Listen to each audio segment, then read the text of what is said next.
As I navigated the winding roads to my new teaching position at the remote Millfield Academy, nestled in the heart of dense woodlands, a sense of unease crept over me. The school, an opportunity that had appeared out of nowhere, was a beacon of hope after months of fruitless job searching. Yet, as the dense fog enveloped my car, I couldn't shake off a feeling of foreboding. The academy, according to the brochure, was a prestigious institution with a long history of academic excellence.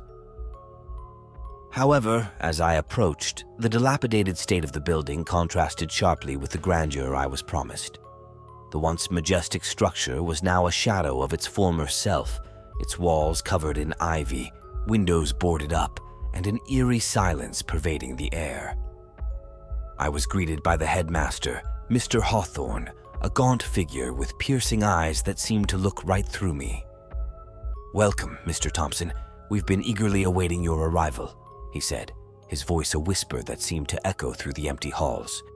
The interior was as neglected as the exterior, with dust-covered furniture and portraits of former headmasters lining the walls, their eyes following my every move.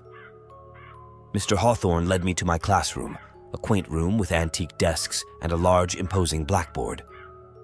"You'll find your students quite unique," Mr. Hawthorne remarked cryptically before leaving me to my preparations. The next morning, as I stood before my new class, I was met with an unsettling sight.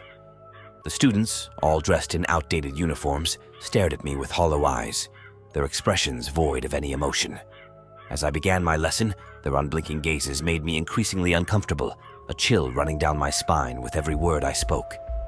Days turned into weeks, and despite my efforts, I couldn't shake off the feeling of being watched. The students remained distant, their work eerily perfect, as if copied from a textbook. The other staff members were just as peculiar, their conversations always hushed and their smiles forced. One night, driven by a desperate need for answers, I decided to explore the academy's library, rumored to hold records dating back centuries. As I sifted through the dusty tomes, I stumbled upon a faded photograph of a class identical to mine, dated 1923. The realization hit me like a cold wave. These were the same students, unchanged by time. My heart raced as I dug deeper, uncovering more photographs, each featuring the same class in different eras, always with Mr. Hawthorne presiding over them. The final piece of the puzzle was a yellowed newspaper clipping from 1925, reporting a tragic fire that had consumed the school, claiming the lives of all within. Panic set in as the truth dawned on me. Millfield Academy and its inhabitants were mere echoes of the past, trapped in a loop of their final days. I was teaching a class that had perished long ago, in a school that no longer existed. I confronted Mr. Hawthorne, demanding answers. His form flickered under the dim light, revealing a spectral figure bound to the ruins of the academy. "You were meant to free us," he whispered, his voice filled with sorrow. "To break the cycle and release our souls." The realization of my role in this haunting narrative was overwhelming. I was not just a teacher. I was a liberator, chosen to confront the tragedy that had bound these spirits to the earthly realm. Armed with this knowledge, I set out to perform a ritual Mr. Hawthorne had described, one that would sever the ties holding the spirits to the academy. As I recited the ancient words, the ground trembled, and a blinding light filled the room, the wails of the students and staff crescendoing around me. Then, silence. I awoke to the gentle warmth of the morning sun on my face, the ruins of Millfield Academy nothing but a pile of rubble around me.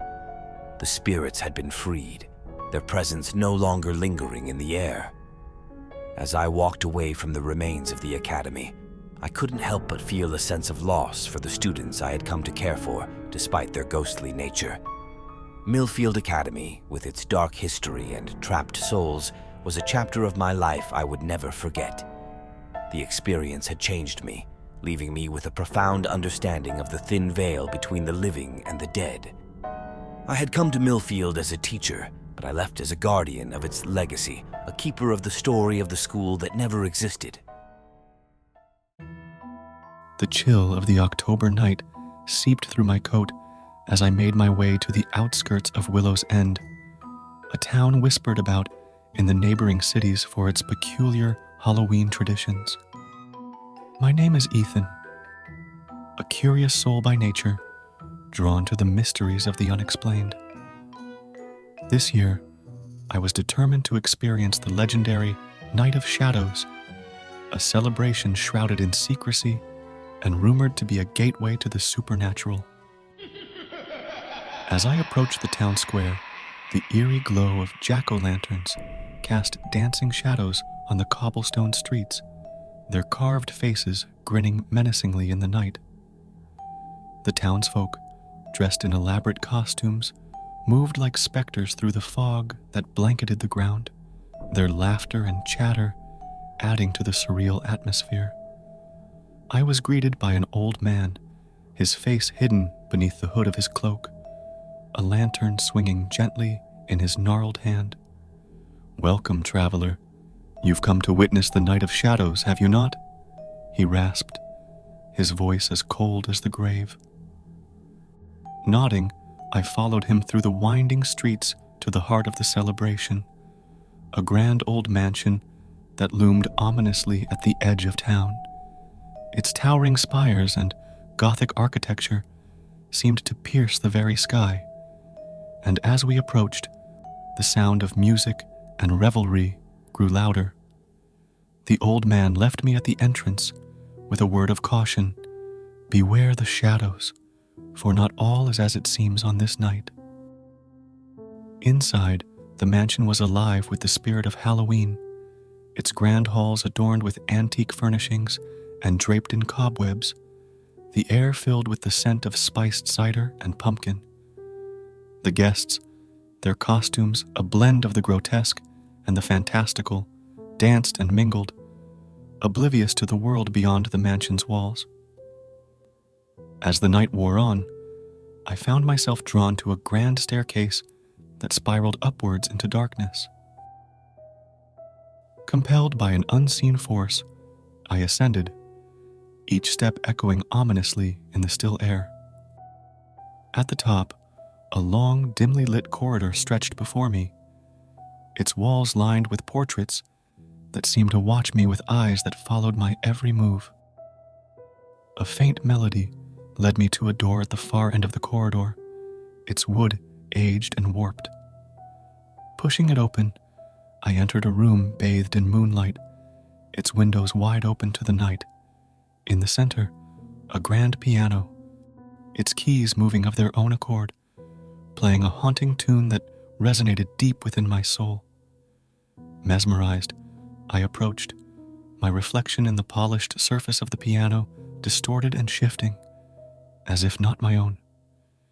It was then that I saw her, a figure in a white gown, her back to me, standing at the window overlooking the gardens below. "Who are you?" I asked, my voice barely a whisper.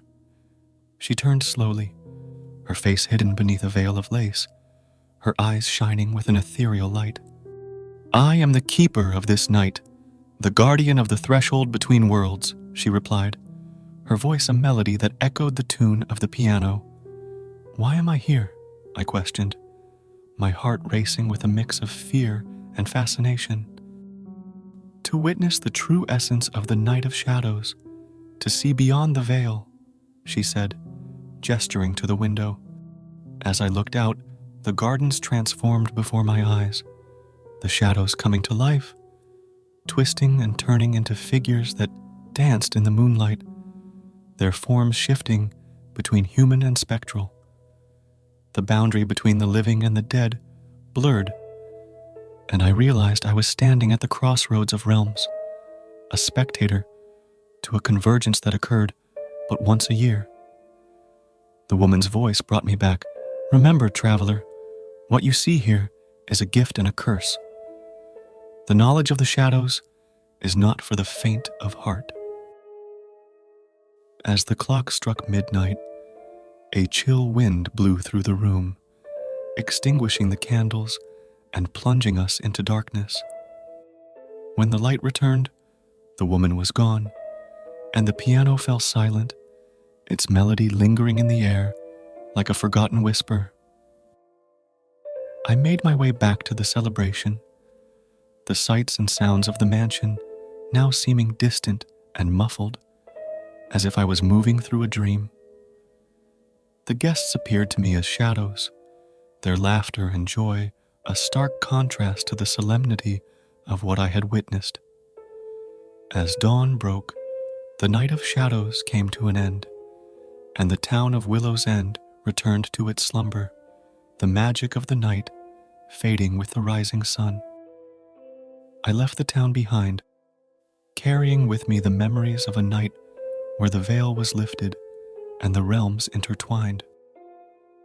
The experience haunted me, a constant reminder of the thin line that separates our world from the unknown. I had sought the mysteries of the night of shadows and found more than I bargained for, a glimpse into the heart of darkness that lies just beyond the reach of the light.